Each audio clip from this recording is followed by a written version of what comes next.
Assalamualaikum warahmatullahi wabarakatuh dan selamat sejahtera. Bertemu lagi kita pada slot PDPR RBT tingkatan 1 bersama dengan saya Cikgu Aina. Okey, pada slot PDPR yang lepas kamu telah belajar beberapa subtopik iaitu maksud reka bentuk, maksud teknologi dan maksud reka bentuk dan teknologi.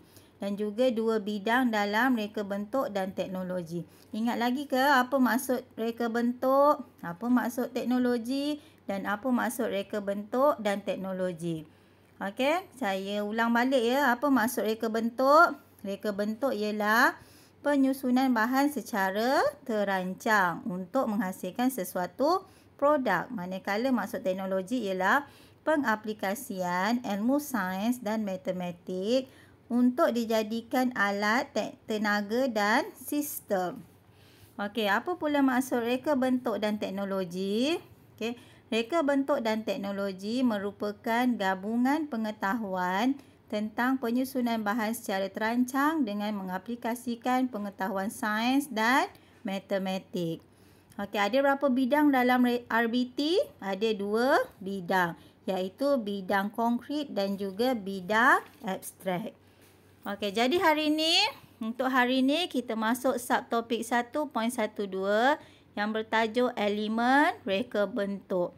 Kamu boleh rujuk buku teks halaman 4 hingga 8. Okey, untuk hari ini kita ada objektif, satu saja objektif, iaitu menyenaraikan 7 elemen dalam reka bentuk beserta contoh-contoh bagi setiap elemen.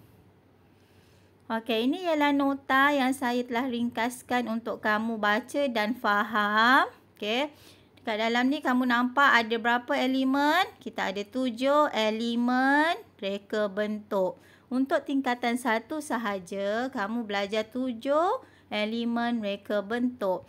Tapi untuk tingkatan 2 nanti, kamu akan jumpa lagi satu elemen iaitu elemen nilai. Tapi untuk tingkatan 1 kita tekankan hanya 7 elemen. Okey, apa dia elemen itu? Kamu boleh tengok elemen pertama ialah garisan. Elemen kedua ialah saiz. Elemen ketiga ialah tekstur. Elemen keempat ialah rupa. Elemen kelima ialah bentuk. Dan elemen yang keenam ialah warna. Dan elemen terakhir ialah ruang. Okey. Mari kita tengok satu-satu. Elemen pertama. Apa maksud elemen garisan? Garisan ialah cantuman atau sambungan siri titik yang ada ukuran panjang dan jarak. Okey, ini ialah 9 fungsi elemen garisan beserta contohnya. Okey, garisan ada 9 fungsi. Okey, kamu tengok fungsi yang pertama. Fungsi pertama ialah membahagikan dua ruang kawasan. Dekat mana? Contohnya dekat sini. Okey, ini ialah ruang tandas dan bilik tidur. Dia disempadanai dan dibahagikan oleh satu garisan ini. Okey, nampak? Okey, lagi satu kat dalam bentuk jadual. Okey, kamu gunakan garisan untuk membahagikan, untuk menulis bahan dan juga harga dia. Okey, lepas tu kamu tengok fungsi kedua ialah menunjukkan pergerakan arah atau aliran. Garisan digunakan untuk menunjukkan arah kiri ke, arah kanan ke, arah belakang ke, arah depan ke. Selalu digunakan dalam signboard tepi jalan. Okey, yang ketiga menunjukkan perhubungan antara elemen. Contohnya pada gear serong atau gear helix. Apa maksud dia? Nampak kat sini hubungan antara gear atas dengan yang kat bawah ni. Macam mana hubungan dia? Okey. Yang keempat, mewakili ketegangan antara dua titik. Contohnya pada tali gitar. Okey, yang seterusnya ialah menunjukkan kestabilan dan kerehatan seperti garisan melintang pada batu bata. Okey, yang seterusnya ialah menunjukkan keseimbangan. Contohnya garisan menegak pada tali jam.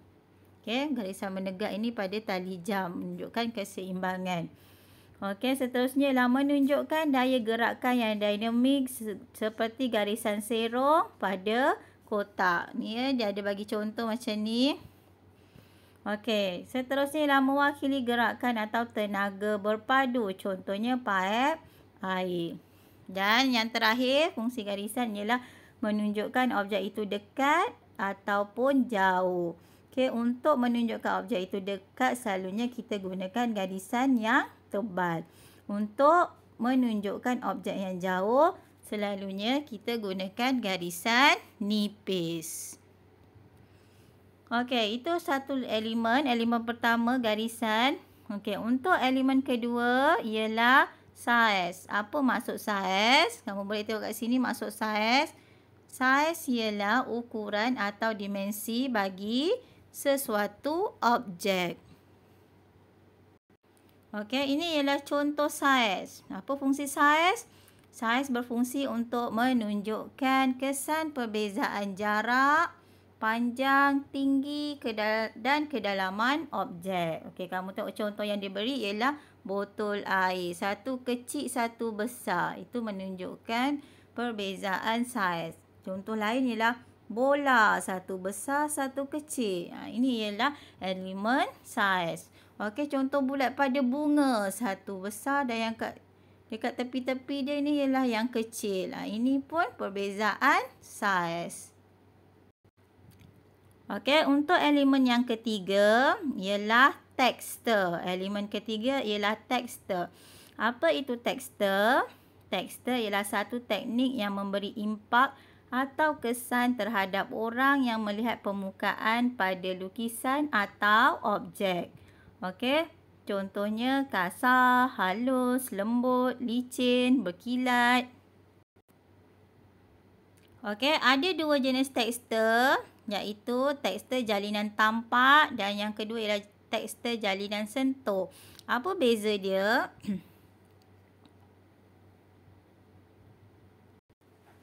Okey, bezanya ialah untuk jalinan tampak, okey, teksturnya boleh dirasai dengan sentuhan. Kamu sentuh. Okey, contoh paling senang, kamu tengok depan kamu. Ada apa sekarang benda depan kamu? Kalau depan saya sekarang ada skrin telefon. Jadi, kita boleh rasa. Apa rasa tekstur bagi skrin telefon? Okey, licin. Itu maksudnya tekstur jalinan tampak. Okey, kalau jalinan sentuh ini, tekstur yang hanya boleh dilihat tetapi tidak boleh dirasai dengan sentuhan.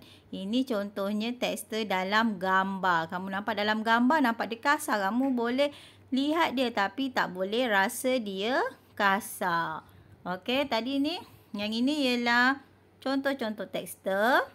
Ada kasar, ada licin. Okey, ni kasar, licin. Okey, berkilat. Okey, untuk elemen keempat ialah rupa. Apa maksud rupa? Rupa ialah hasil pertemuan antara hujung garisan permulaannya. Okey, dia bersifat 2D, hanya ada dua permukaan yang boleh dilihat. Dia mempunyai luas. Okey, ada dua jenis rupa, rupa organik dan rupa geometri. Okey, ini adalah dua jenis rupa. Apa itu rupa geometri dan apa itu rupa organik? Okey, rupa geometri ialah rupa yang ada sudut dan penjuru. Okey, rupa yang ada sudut dan penjuru. Manakala rupa organik ialah rupa yang mempunyai permukaan bebas dan tidak ada bentuk khusus. Okey, gambar di sebelah kiri yang ini ialah rupa geometri. Tadi dia kata ada apa? Ada sudut dan penjuru. Okey, ada sudut. Ini ada sudut dan penjuru. Ini penjuru, sudut dan penjuru. Okey, ada 15 rupa geometri. Contohnya ialah bulatan, lonjong, segi empat sama, segi empat tepat, trapezium, selari, belian, rhombus, segitiga, pentagon, heksagon, heptagon, oktagon, nonagon dan juga dekagon. Soalan yang selalu keluar macam ni. Nyatakan 3 bentuk rupa geometri. Jadi kamu kena ingatlah sekurang-kurangnya 6 ke daripada 15 rupa geometri ni. Senang je kan? Bulat, lonjong, segi empat sama, segi empat tepat, segitiga. Okey, untuk yang sebelah kiri,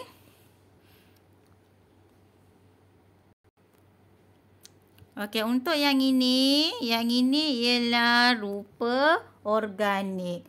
Rupa organik ni rupa yang tak ada bentuk khusus yang kamu lukis sesuka hati. Contohnya boleh buat apa? Gambar bunga, tak ada bentuk khusus. Daun, tak ada bentuk khusus. Buah apple, okey? Itu yang tak ada bentuk khusus, dilukis secara bebas. Itu ialah rupa organik. Okey, untuk elemen yang kelima. Elemen kelima ialah bentuk. Apa maksud bentuk? Bentuk ialah objek yang ada ruang isi padu dan lebih daripada satu permukaan. Okey, ada dua jenis bentuk, iaitu bentuk konkret dan juga bentuk ilusi. Okey, bentuk konkret ialah bentuk yang boleh dipegang. Manakala bentuk ilusi ialah bentuk dalam bentuk gambaran dan kelihatan 3D. Paling senang sekarang, bentuk konkret, apa yang ada depan kamu? Okey, contohnya kerusi. Kerusi ialah bentuk. Jadi, itu ialah bentuk konkret, boleh dipegang. Okey, kalau bentuk ilusi ni ialah bentuk dalam lukisan, dalam frame gambar. Okey, kamu nampak dia bentuk tapi dia dalam frame gambar. Okey. Okey, selalunya murid-murid ni dia tak dapat beza apa itu rupa dan bentuk. Jadi sekarang saya tunjukkan apa beza bentuk dan rupa. Okey, di sebelah kiri yang ini ialah bentuk. Dan ini di sebelah kanan kamu, ini ialah rupa. Okey, apa beza dia? Kalau bentuk dia ada lebih daripada satu permukaan. Dia ada permukaan apa? Dia ada 1, sebelah sini 2, 3, 4, 5, 6. Ada berapa permukaan ni? Okey, ada 6 permukaan untuk bentuk. Dia dilukis dalam keadaan 3 dimensi. Apa maksud 3 dimensi? Boleh dilihat dalam 3 keadaan, iaitu dari depan, dari sisi dan juga dari atas. Itu ialah 3D.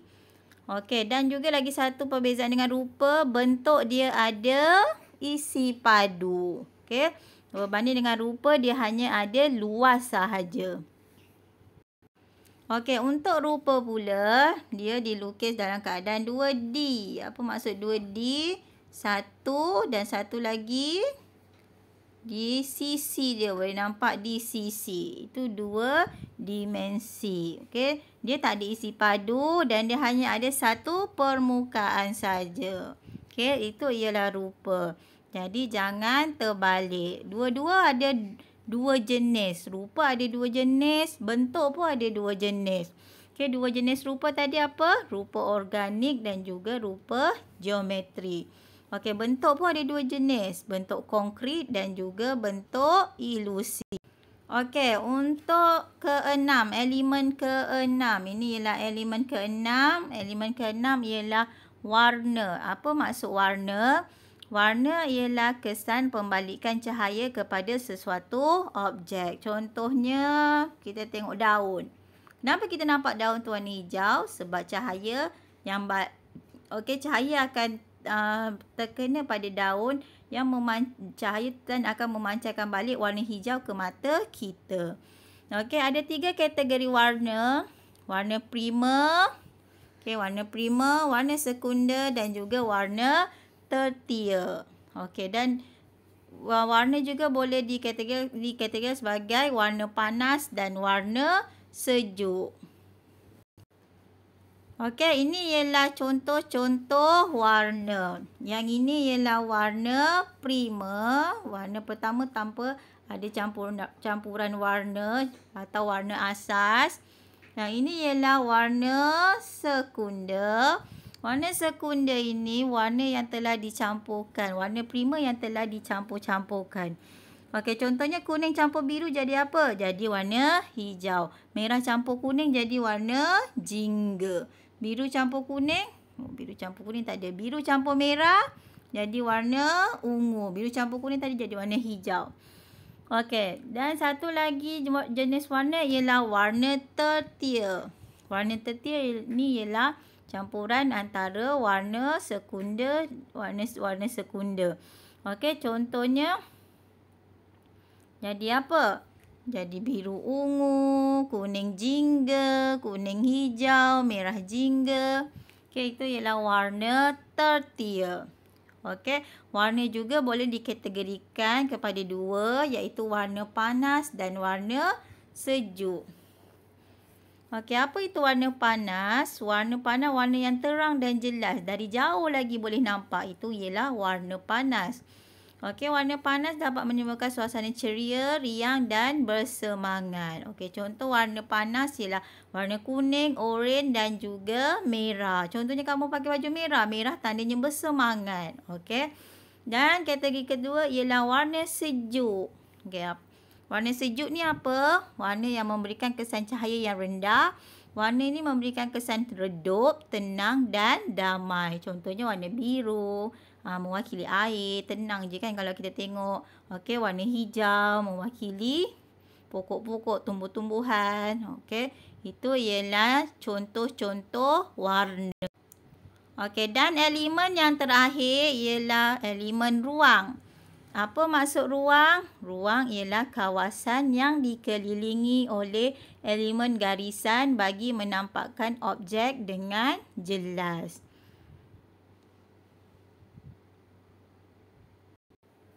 Okey, ada dua jenis ruang, iaitu ruang nyata dan juga ruang ilusi. Okey, apa maksud ruang nyata? Ruang nyata ialah ruang sebenar di antara dua objek yang berhampiran. Manakala ruang ilusi pula, objek ruang gambar yang terhasil apabila dua objek tersebut dihasilkan dalam bentuk lukisan.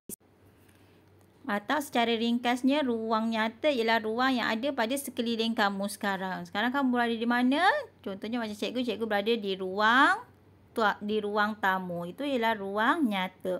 Kalau ruang ilusi pula ialah ruang yang ada dalam gambar. Okey, dalam gambar tu contohnya ada objek dua, jadi antara objek tu dia ada ruang. Itu ialah ruang ilusi yang ada dalam gambar. Okey, jadi dah habis 7 elemen yang kamu dah dengar dengar penerangan saya tadi.